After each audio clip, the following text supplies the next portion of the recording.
기도드립니다. 아멘. 오늘 말씀은 사도행전 20장 22절부터 24절, 신약 223쪽입니다.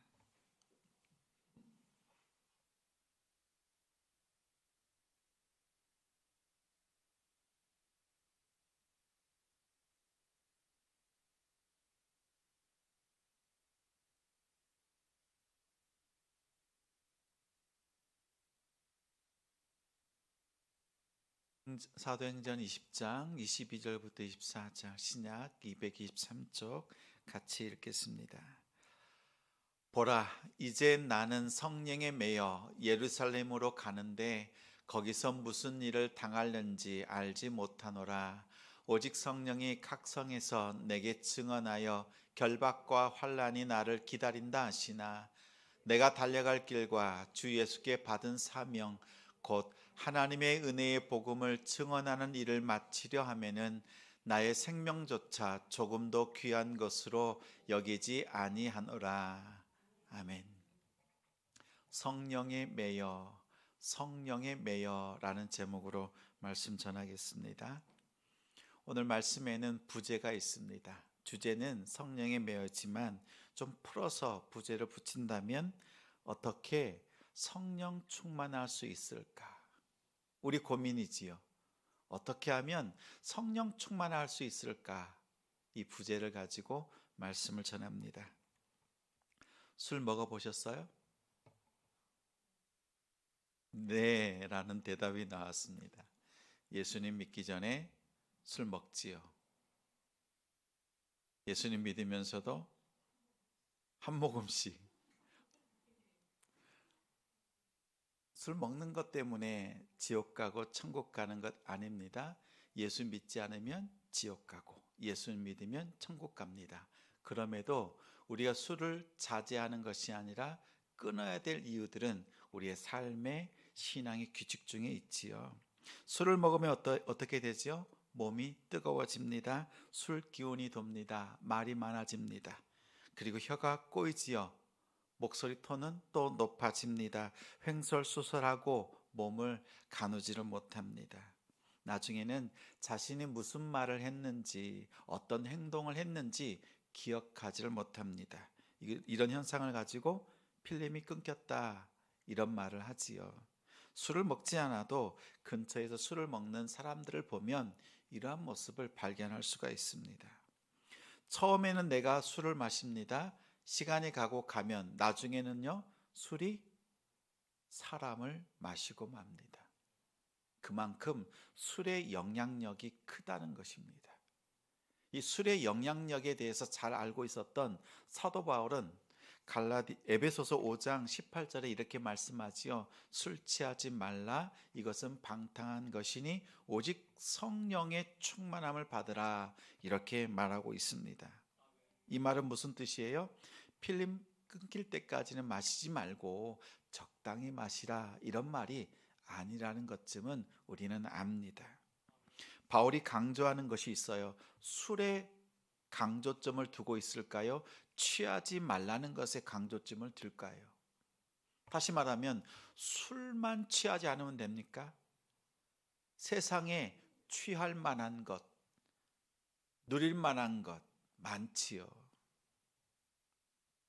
세상에는 우리를 취하게 하는 것들이 있습니다. 우리를 영향력을 주어서 엉뚱한 길로 빠지게 할 만한 것들이 많이 있습니다. 재물이 있지요. 또 성공, 사람, 지식, 지혜, 권세, 이런 것들이 있지요. 또 건강을 유독 힘있게 쫓는 것도 하나의 취하는 것, 빠져드는 것이지요. 근데 바울이 술이라고 하는 그것을 말하는 이유는 그 세상에서 영향을 주는 것들이 많이 있는데 그 중에서 일상에서 우리가 쉽게 발견할 수 있는 한 가지 소재를 찾는다면 술 마시는 것이다 라는 거지요. 그래서 술 취하지 말라라고 한 겁니다. 다시 말하면 술과 같은 세상 것에 취하지 말고 그러한 것들에 영향받지 말고 성령 곧 하나님의 것에 영향받는 사람이 되라라는 거지요. 성령 충만하면 술에 취한 것과 같은 현상이 나타납니다. 겉으로 볼 때는 술 취한 것처럼 보입니다. 사무엘의 어머니 한나가 기도할 때, 성령 충만해서 기도할 때 엘리 제사장이 볼 때 술 취한 것처럼 보였습니다. 중얼중얼 거리는 모습이 술 취한 것 같았습니다. 그랬지요? 또 제자들이 성령의 그 바람같이 불같이 임하는 그 역사 속에서 어땠습니까? 방언이 터졌습니다. 사람들이 볼 때는 새술에 취한 것처럼 보였습니다. 술처럼 성령 충만함이 임할 때는 영향력이 있어요. 말하는 것, 행동하는 것이 바뀝니다. 심지어 그 사람의 성격, 성품, 정말 성령의 충만이 임하면 사람이 완전히 바뀌고 맙니다. 변화가 된다고 말하는 거지요. 우리 각 사람은 예수님을 믿는 순간, 영접한 순간 성령 하나님이 우리 안에 들어오십니다. 이제 성령은 우리 안에 들어오셔서 영원히 떠나지 않아요. 이것을 내주하신다. 영원히 내 안에 거하신다. 이렇게 말합니다. 성령이 내 안에 계십니다. 여러분 안에 계시고 제 안에도 계셔요. 그런데 성령의 충만한 삶이 우리 가운데 늘 나타나요? 자주 나타나요? 아니요. 하루에 한 번도 나타나지 않을 때도 있고 일주일 동안 성령의 충만함이란 보이지 않을 때가 허다합니다. 분명 내 안에 성령이 내주하신다고 하는데 왜 나에게는 성령 충만함이라고 하는 그 역사가 나타나지 않는가 궁금하지 않으세요? 기도할 때마다 성령 충만함을 구하잖아요. 그래서 오늘 부제가 그거예요. 어떻게 성령 충만할 수 있을까라는 거지요. 신앙생활하는 우리 성도들이 가지고 있는 많은 그 기도 제목들 중에 하나가 이 기도 제목인 거지요. 성령 충만한 삶을 설교하고 또 성령 충만한 삶을 살고자 하는 것이 우리 간절한 기도 제목, 우리의 바람이기도 합니다. 자, 복음서에 보면 귀신 들린 사람들이 나옵니다. 귀신은 악한 영이지요. 더러운 영입니다. 귀신 들리면 귀신의 영향을 받습니다. 마가복음 5장에 보면 귀신 들린 아들이 있어요. 그의 아버지가 예수님께 나와서 이렇게 간청합니다. 귀신이 그를 죽이려고, 내 아들을 죽이려고 불과 물에 자주 던집니다 라는 거예요. 귀신이 그 아들을 붙잡고 물에 빠뜨리고 불에 던지는 거예요. 죽이려고 한다는 겁니다. 귀신은 어떻다는 거예요? 강제로 역사합니다.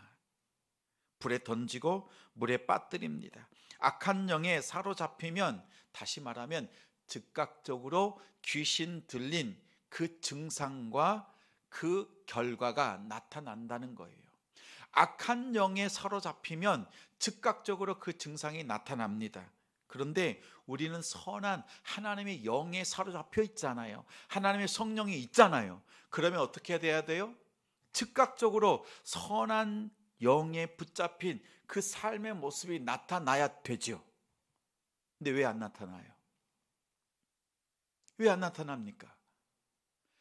악한 영에 사로잡히면 즉각적으로 나타나요. 아, 귀신 들렸구나. 그가 말하는 것, 행동하는 것 보면 바로 알 수 있어요. 근데 하나님의 선한 영이, 성령이, 거룩한 영이 우리 가운데 계심에도 불구하고 즉각적으로 나타나지 않습니다. 왠지 아세요? 악한 영, 귀신은 강제로 폭력적으로 역사합니다.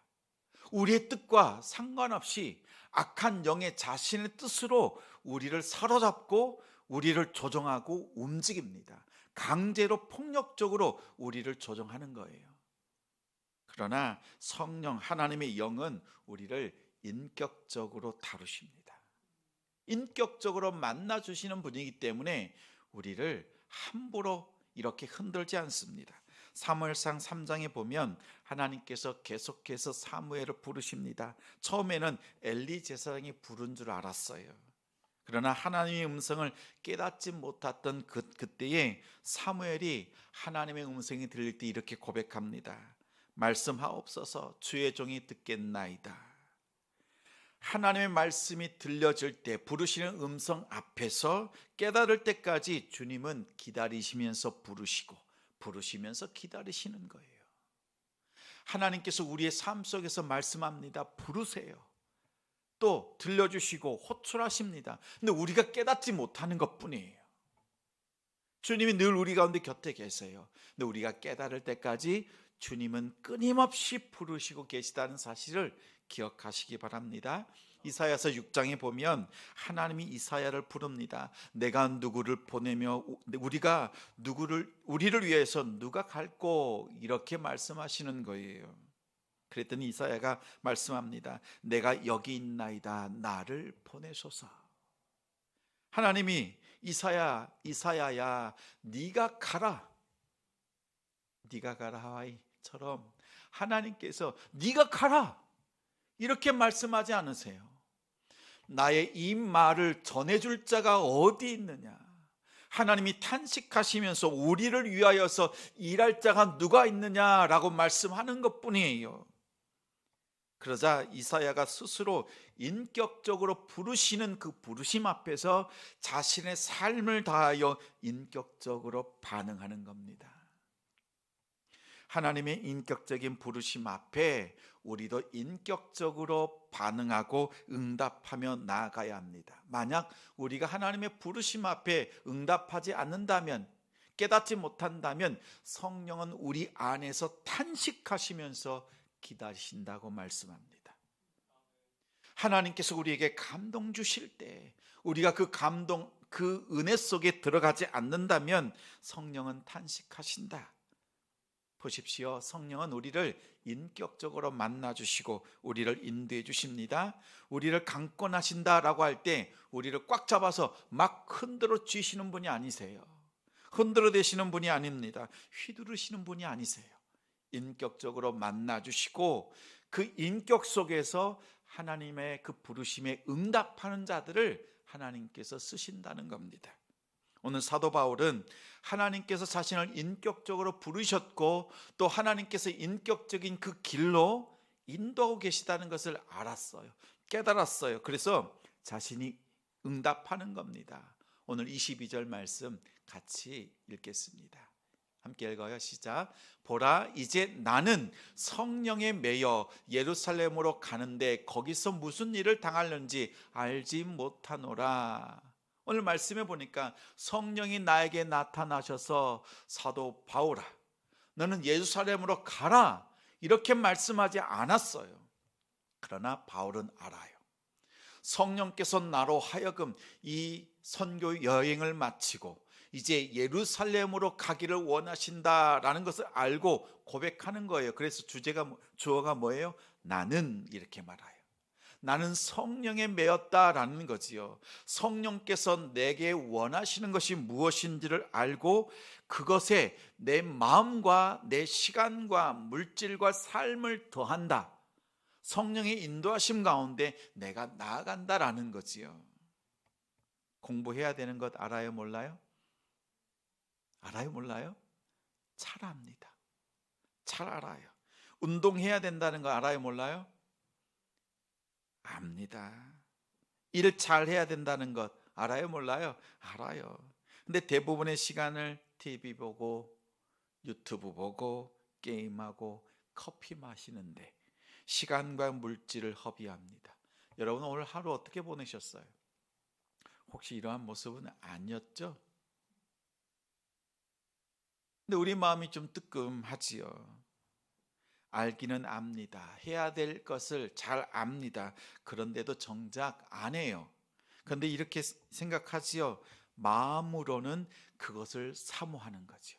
공부해야 되는 것 알아요. 일 잘해야 된다는 것. 근데 정작 안 하는 거지요. 새 학기가 되면 어떻게 해요? 새 책을 사잖아요. 그러면 공부할 마음이 있어요. 그러니까 책을 삽니다. 책을 사서 책장에 꽂아 놓는 거지요. 근데 그 책 앞에 있으면 마음이 어때요? 풍요롭게 느껴지는 거지요. 책을 아직 보지 않았는데도 책이, 그 지식이 내 것이 된 것처럼 그런 마음이 듭니다. 근데 정작 그 책에 있는 지식과 지혜가 내 안에 있어요, 없어요? 없어요. 있는 것처럼 느껴지는 거지요. 지식이 쌓여 있는 것처럼 생각하는 겁니다. 이런 걸 뭐라 그래요? 착각이라고 하는 거지요. 보지 않았는데 본 것처럼 생각하는 거지요. 신앙생활도 마찬가지입니다. 기도해야 된다는 것 너무 잘 알아요. 찬양하고 말씀 읽어야 된다는 것, 믿음으로 살아야 된다는 것 너무나 잘 압니다. 그래서 말씀 봐야지, 기도해야지, 또 전도해야지 이런 생각으로 가득합니다. 그래서 내가 거룩한 생각을 가득하고 있으면 이미 거룩한 사람이 된 것 같고 또 영성 있는 사람이 된 것 같습니다. 이것을 뭐라 그래요? 착각이라고 한다니까요. 생각으로만 가득한 것은 성령 충만함 아니에요. 성령을 늘 생각하고 하나님을 생각하는 것으로 가득 채워져 있는 것은 성령 충만이 아니라 생각 충만이에요. 생각 충만. 우리가 이 착각에서 벗어나야 합니다. 자, 우리가 성령 충만하다라는 것은 이렇게 많은 생각을 가지고 있다, 기도해야 되겠다라고 생각하는 것에만 있는 것이 아니에요. 충만하다는 것은 나타나는 결과가 있어요. 겉으로 드러나는 겁니다. 영향받는 거예요. 내가 영향받고 있다는 것, 바울은 술을 빗대어서 얘기했잖아요. 술을 마시면 술 취한 그 영향력이 즉각 나타나는 것처럼 내 안에 성령이 매어 있는 삶, 성령 충만하다라고 하면 성령이 계시다는 그 증거가 즉각 나타난다라는 겁니다. 변화를 받고 있다는 거죠. 영향력을 받고 있다는 거지요. 우리 삶 가운데 그런 삶이 있느냐라고 사도 바울은 말하고 있습니다. 그런데 성령의 메인 삶의 방향이 있어요. 22절 말씀에 보니까 나는 성령에 매여 어디로 간다고 말합니까? 예루살렘으로 간다고 합니다. 예루살렘으로 간다는 것은 다름이 아니라 죽으러 간다는 거예요. 우리 말씀 한번 찾아볼까요? 마태복음 16장 21절 말씀입니다. 마태복음 16장입니다.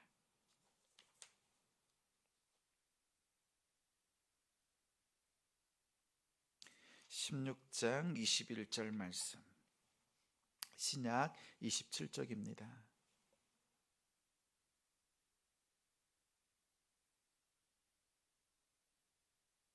(16장 21절) 같이 있습니다. 시작. 이때로부터 예수 그리스도께서 자기가 예루살렘에 올라가 장로들과 대제사장들과 서기관들에게 많은 고난을 받고 죽임을 당하고 제3일에 살아나야 할 것을 제자들에게 비로소 나타내시니. 복음서에 보면 예수님께서 가시는 길이 있어요. 갈릴리에서 예루살렘으로 올라가는 길이에요. 예루살렘으로 올라가는 거예요. 예루살렘에 올라가서 뭐 하는 거예요? 십자가에서 죽으시는 겁니다. 예수님께서 그 십자가의 길을 가실 때에는요, 아버지 하나님께서 나타나셔서, 성령이 나타나셔서 예수님에게 예루살렘으로 올라가라 이런 말씀하지 않으셨어요. 그러나 예수님은 아세요. 십자가로 가는 그 길이 하나님이 기뻐하시는 길, 아버지께서 기대하고 기다리시는 그 길이라는 것을 알아요. 그래서 성령에 매여 예루살렘으로 올라가는 겁니다. 성경에 보면 특히 복음서에서 예루살렘으로 올라간다는 것은 죽음의 자리로 나아간다는 겁니다. 마찬가지로 오늘 사도 바울은 예루살렘으로 간다고 말합니다. 예루살렘을 간다는 건 뭐예요? 예루살렘에 가서 죽임당하는 그 고난을 당하는 것을 알면서도 간다는 겁니다. 자, 보세요. 자신의 의지인 거지요. 성령께서 직접적으로 강권에서 메워서 가는 것이 아니라 하나님이 기뻐하시는 그 길이 무엇인지를 알고 그 길에 뛰어드는 거예요. 이것이 성령에 매어 있다라는 거예요. 성령 충만을 받는다라는 겁니다. 사도 바울은 더 구체적으로 말씀으로 증거합니다. 23절 말씀, 주어가 무엇인지를 생각하면서 같이 읽겠습니다. 시작. 오직 성령이 각성에서 내게 증언하여 결박과 환난이 나를 기다린다 하시나. 주어가 뭐예요? 성령 하나님이시지요. 성령 하나님이에요. 오직 성령 하나님이 말씀하고 있습니다. 자, 여러 성도가 환난 가운데 환상 중에서 꿈을 꾸면서 사도 바울이 앞으로 어떻게 될 것인지, 또 장로들이 꿈을 꾸면서 봤어요. 보니까 그 계시를 받았는데 사도 바울이 예루살렘에 가서 묶이고 또 죽임을 당할 것이다 라고 하는 그 환상과 계시를 받았습니다. 그러면 어떻게 해야 됩니까?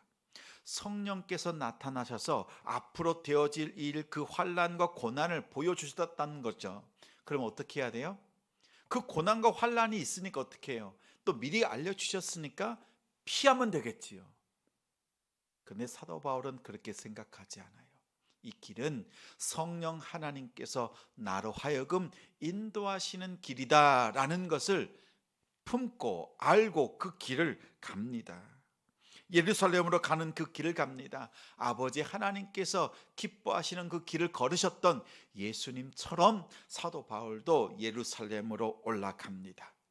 이 길은 성령 하나님께서 인도하시는 길이다라는 그 확신을 가지고 갑니다. 그 다음에 사도 바울의 고백이 있습니다.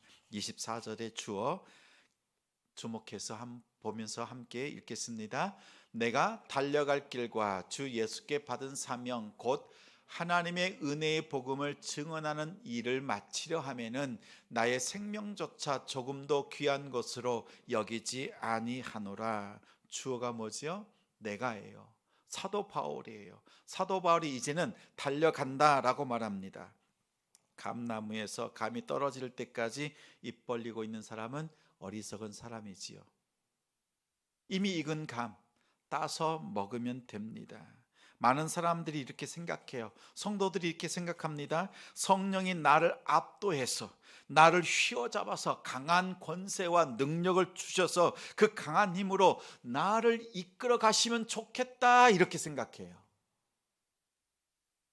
그렇게 성령 충만함이 나에게 임했으면 좋겠다 생각해요.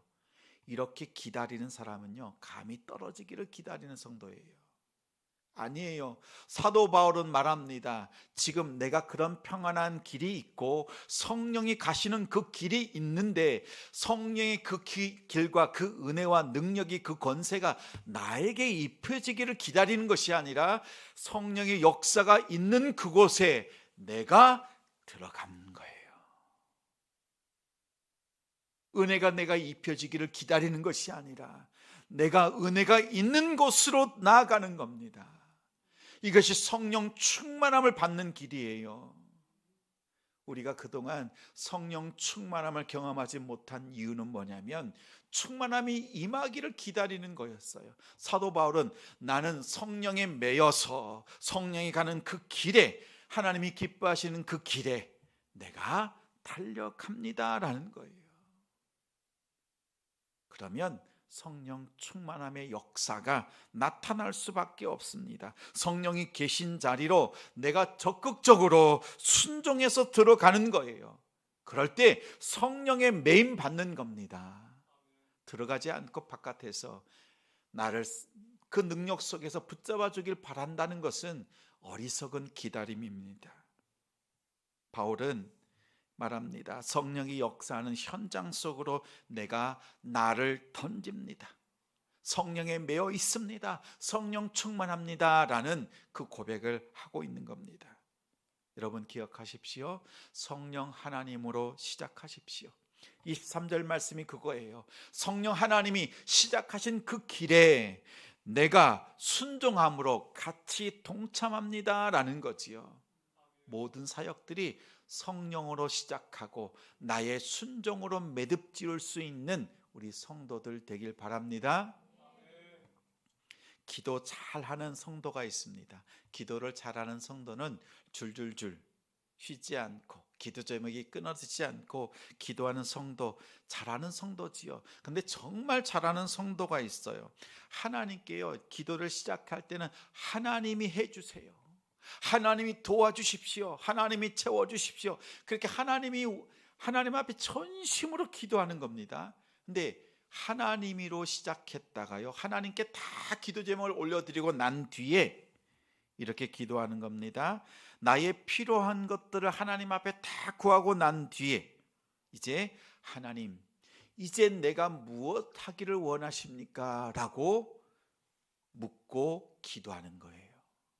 그리고 하나님께서 나에게 무엇을 원하시는지를 깨닫고 그 응답받고 돌아가서 하나님이 내게 원하시는 것을 행하는 성도, 그렇게 기도하는 성도가 정말 기도를 잘하는 성도입니다. 기도뿐이겠습니까? 전도, 일터에서의 믿음의 삶, 하나님으로 시작하고 그곳에서, 나를 보내신 그곳에서 내가 해야 될 것이 무엇인지 나의 순종으로 마칠 수 있는 성도가 성령 충만한 성도입니다. 여러분, 이러한 멋진 삶 한번 살아보지 않으시겠어요? 하나님께 간절히 구한 것으로 끝나버린 것이 아니라 구하고 난 뒤에 그 하나님의 그 은혜와 역사가 있는, 성령의 그 역사가 있는 그 현장 속에서 내가 순종해야 될 것이 무엇인지를 깨닫고 그 속에서 그 믿음의 삶을 살아내는 거잖아요. 이것이 성령 충만한 삶, 성령에 매어 있는 삶. 그동안 우리가 어떻게 성령 충만함을 얻을 수 있을까 고민했지만 기다리는 것이 아니라 적극적으로 성령의 역사가 있는 현장 속으로 들어가는 겁니다. 하나님의 역사가 있는 아름다운 사역 속으로, 가정 속으로, 교회 속으로, 여러분 일터 속에서 하나님의 그 아름다운 역사를 이뤄가는 성령 충만한 우리 성도들 되시기 바랍니다. 기도, 전도, 말씀, 그 거룩한 영성을 생각으로만 충만히 갖는 것이 아니라 그 삶 속에 들어가서 성령이 기뻐하시는 자리에서 하나님의 기뻐하심을 살아내는 성령 충만한 우리 성도들 가정이 되시기를 주님의 이름으로 축원합니다. 주님의 성령 지금 이곳에